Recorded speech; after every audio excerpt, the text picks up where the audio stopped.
ঘটনাগুলো অন্য কারোর সাথে বলবেন না। আল্লাহর নবী বলেন, আমি জাহাজ করে এসেছি, আমি জাহাজ থেকে এসেছি, আমি লোকদের কাছে কেন বলবো না, আমার সাহাবীদের কাছে কেন বলবো না? উম্মে হানি ডাক দিয়া বলেন, ইয়া রাসূলুল্লাহ, এই মক্কা নগরীতে আপনার দুশমনের কোনো অভাব নাই, দুশমনের কোনো অভাব নাই। আপনি যখন এই কথাটা যখন বলতে যাবেন, তখন সাথে সাথে কাফেররা বলবে যে মুহাম্মদ মিথ্যা কথা বলেছে।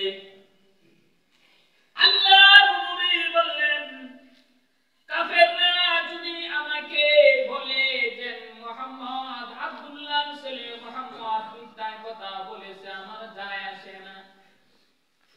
এই হলো একটা riwayat।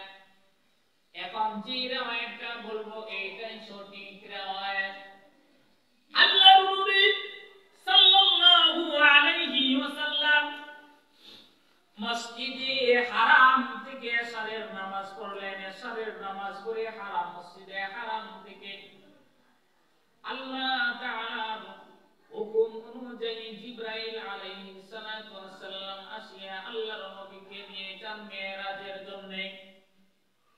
আল্লাহর নবী বলেন, আমি জিবরাইলকে মেরাজের সময় একবারে দেখেছি, সসংখ্যে আমি জিবরাইলকে দেখেছি।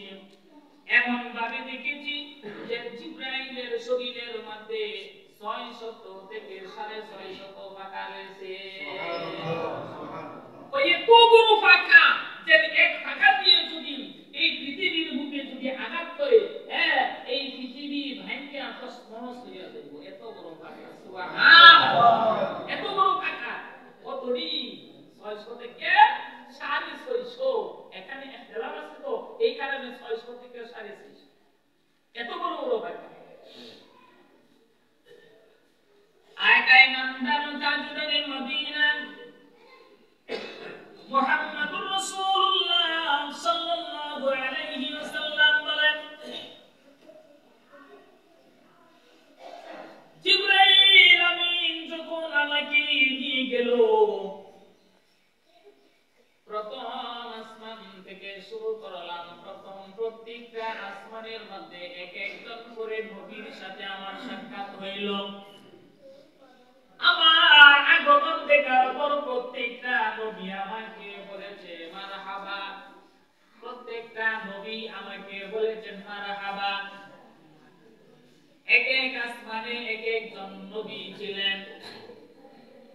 আল্লাহর নবী বলেন, এমন করে আমি এক আসমান, দুই আসমান, তিন আসমান, এমন করে করে আমি সপ্তম আসমান পর্যন্ত আমি পৌঁছে গেলাম। সপ্তম আসমানের উপর একটা জায়গা রয়েছে, ওই জায়গাটার নাম হলো সিদরাতুল মুনতাহা। ওই সিদরাতুল মুনতাহার মধ্যে রয়েছে একটা বড়ই গাছ। এত বড় বড়ই গাছ, তাফসীরের মধ্যে লিখেছেন ওই সিদরাতুল মুনতাহার যে বড়ই গাছ রয়েছে, ওই বড়ই গাছের পাতাগুলা হাতির কানের মতো। আর বড়ইগুলা এত বড় যে বড়ইগুলা তাফসীরের মধ্যে লিখেছেন যে বড় একটা মটকার মতো। সুবহানাল্লাহ। এত বড় বড়ই দেখছেন নাকি? বড় একটা মটকার মতো এত বড় বড়ই। আল্লাহর নবী বলেন, সিদরাতুল মুনতাহা দেখলাম, জান্নাত দেখলাম, জাহান্নাম দেখলাম। আল্লাহ তাআলার সাথে আমি সাক্ষাৎ করলাম, আল্লাহ তাআলার সাথে কথা বললাম। আমি যখন এসে পড়ি ওই মুহূর্তে আল্লাহ তাআলা আমাকে একটা হাদিয়া দিয়েছে। সুবহানাল্লাহ। আল্লাহ তাআলা রাসূলকে কি দিয়েছে?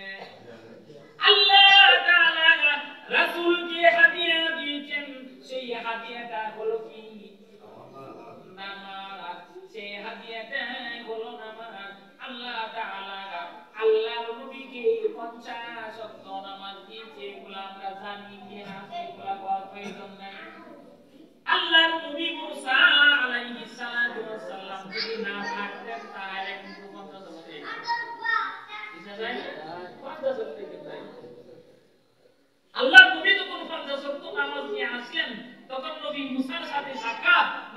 মুসা বললেন ও মুহাম্মদ আপনাকে আল্লাহ তাআলা কি দিয়েছে আল্লাহর নবী বললেন যে আমাকে আল্লাহ তাআলা আমাকে হাদিয়া দান করেছে যে আপনাকে কি হাদিয়া দিয়েছেন আল্লাহ তাআলা আমাকে 50 নামাজ দান করেছে হযরত মুসা আলাইহিস সালাতু ওয়াস সালাম বললেন যে দেখেন এমনটা আমার সাথে করা হয়েছিল আপনার যে উম্মত ওই উম্মতের জন্য 50 ওয়াক্ত নামাজ সম্ভব না বিধায় আপনি আল্লাহ তাআলার কাছে আবারো আবেদন করেন যে আল্লাহ এটা একটু কমায় দেওয়া হোক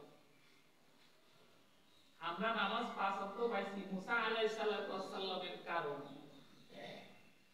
5 ওয়াক্ত লাস্টে যখন 5 ওয়াক্ত আসলো তখন আল্লাহর নবী মুসা বললেন ও নবী মুহাম্মদ আপনি যদি 50 হইয়া 5 ওয়াক্ত নিয়ে আসলেন এই 5 ওয়াক্ত তো আপনার উম্মতের জন্য কঠিন হয়ে যাবে তখন আল্লাহর নবী বললেন ও নবী মুসা দেখেন বারবার আল্লাহ তাআলার কাছে একটা বিষয় নিয়ে যাওয়াটা আমার জন্য খুব লজ্জার বিষয় যার কারণে আমি চাইতে পারবো না যাহা আসছে আমি আলহামদুলিল্লাহ আমার উম্মতের জন্য আলহামদুলিল্লাহ এ আমরা পাইলাম 50 হ্যাঁ এগুলা ইতিহাস আপনারাও জানেন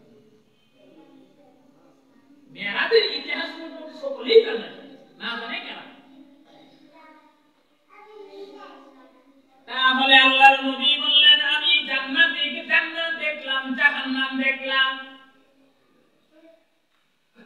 আল্লাহ তাআলার সাথে আমি কথা বললাম আল্লাহ তাআলা আমাকে হাদিয়া দিলেন নামাজ ওই নামাজ আমি নিয়ে আসলাম আমার উম্মতের জন্য আমি নিয়ে আসলাম আমার উম্মতেরা নামাজ পড়বে আল্লাহ তাআলার গোলামি করবে আল্লাহ তাআলার গোলামি যখন করবে আল্লাহ তাআলা খুশি হইয়া ওই বান্দার গোলামির জন্য খুশি হইয়া আল্লাহ তাআলা তাকে maaf করে দিবে সুবহানাল্লাহ আল্লাহ তাআলা তাকে maaf করে দিবে